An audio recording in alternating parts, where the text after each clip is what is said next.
అంగన్వాడీల అఖిల భారత కోరికల దినోత్సవాన్ని పురస్కరించుకొని Andhra Pradesh anganwadi workers helpers union ఆధ్వర్యంలో నిరసన కార్యక్రమాన్ని చేపట్టారు. నెల్లూరు నగరం వీఆర్సీ సెంటర్ నుంచి కలెక్టరేట్ వరకు అంగన్వాడీలందరూ ఏకమై భారీ ర్యాలీ నిర్వహించారు.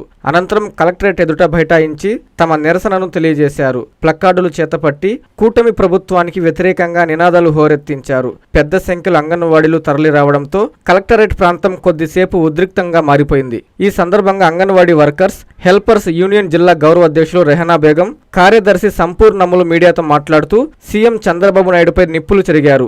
అధికారంలోకి రాకముందు నేను అధికారంలోకి రాగానే మీ సమస్యలన్నింటినీ పరిష్కరిస్తానని ఇచ్చిన హామీని చంద్రబాబు మర్చిపోయినట్లు ఉన్నారని గుర్తు చేశారు. వెంటనే ప్రభుత్వం స్పందించి కనీస వేతనాలు 26,000 రూపాయలు ఇవ్వడంతో పాటు పని భారం పెంచే నవచేతన యాప్ని తక్షణమే రద్దు చేయాలని డిమాండ్ చేశారు. లేని పక్షంలో తమ నిరసనను తీవ్రతరం చేస్తామని వారు హెచ్చరించారు.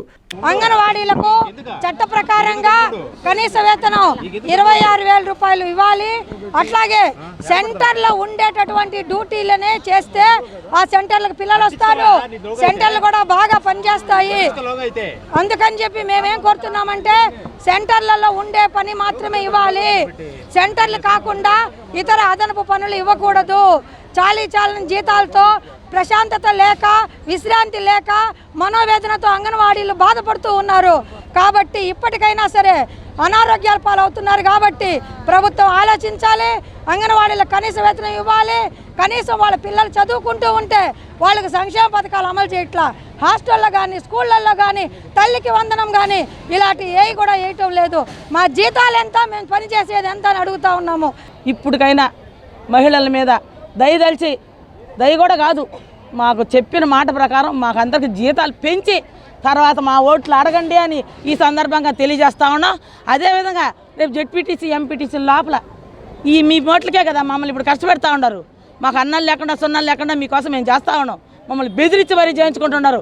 మాకు జీవో ఉన్నా కూడా కలెక్టర్ చేత బెదిరించి మమ్మల్ని చేయించుకుంటున్నారు. ఇదే విధంగా మేమైతే ఇక మీద మీకు పని చేసేది లేదు. మా పని వరకే మేము చేసుకుంటాం. నీకు అసలు మహిళల ఓట్లు ఓట్లు అక్కర్లేదా అనేది మేము అడుగుతా ఉన్నాం. మహిళలు ఓట్లు లేకుండానే మగవాళ్ళ ఓట్లతోనే నువ్వు గెలిచావా అని మేము అడుగుతా ఉన్నాం. మహిళలు మేము 1 లక్ష, మా కుటుంబాలు 1 లక్ష, 4 లక్షలు, 4 కుటుంబాలు లెక్కనేసుకున్న 4 లక్షల కుటుంబాలు మా ఉన్నాయి. 4 లక్షల ఓట్లు మీకు అవసరం లేదా అని మేము అడుగుతా ఉన్నాం. ఇప్పటికైనా నువ్వు అర్థం చేసుకొని, నువ్వు సీనియర్ నాయకుడివి, సీనియర్ సీఎంవి, ముఖ్యమంత్రివి, నువ్వు అర్థం చేసుకుంటావని ఇప్పుడైనా కూడా మేము మళ్ళీ ఈదల్లోకి వచ్చి నేను మర్యాదపూర్వకంగానే అడుగుతా ఉన్నాం. ఈసారి జీతం పెంచుతామని మీకోసం ఎదురు చూస్తూ ఉంటాం. రేపు మనం ఎంపీటీసీ, జెడ్పీటీసీ ఎలక్షన్ దాకా ఎదురు చూస్తాం. తర్వాత మళ్ళీ ఏరియాగా మళ్ళీ జగనన్న చూపించినట్టుగా 42 కాబట్టి 84 రోజులకి బయటకు వస్తామని ఈ సందర్భంగా తెలియజేస్తా ఉన్నామయ్యా. నీకు నమస్కారం నాయనా. Viswasai NEET medical academy. Doctor కావాలనుకోవడం మీ ఆశయమైతే మీ ఆచరణకు ఒకే ఆలోచన విశ్వసాయి. నీట్ లో సీటే మీ లక్ష్యమైతే ఆ లక్ష్యాన్ని ఛేదించగలిగే ఒకే ఒక్క చోటు విశ్వసాయి. విద్యార్థుల ఆశయాన్ని, తల్లిదండ్రుల కలలు నిజం చేసుకోవడానికి నిజమైన మార్గమే విశ్వసాయి నీట్ మెడికల్ అకాడమీ. ఎందుకంటే స్థాపించిన సంవత్సరం నుంచి ఎందరో విద్యార్థుల్ని డాక్టర్లుగా మార్చి వారి ఆశయాన్ని చేరువ చేసిన విద్యా సంస్థ విశ్వసాయి. అనతి కాలంలోనే 1200కు పైగా మెడికల్ సీట్లు సాధించిన విశ్వసాయి చరిత్ర ఒక ఘనత.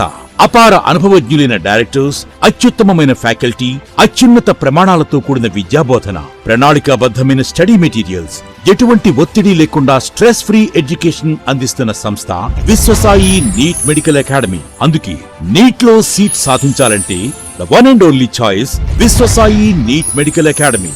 2027 నీట్ లాంగ్ టర్మ్ అడ్మిషన్లు ప్రారంభమైనవి. సంప్రదించండి Viswasai NEET medical academy, Nellore, Tirupati. Hi Nilor, please subscribe to N3 TV.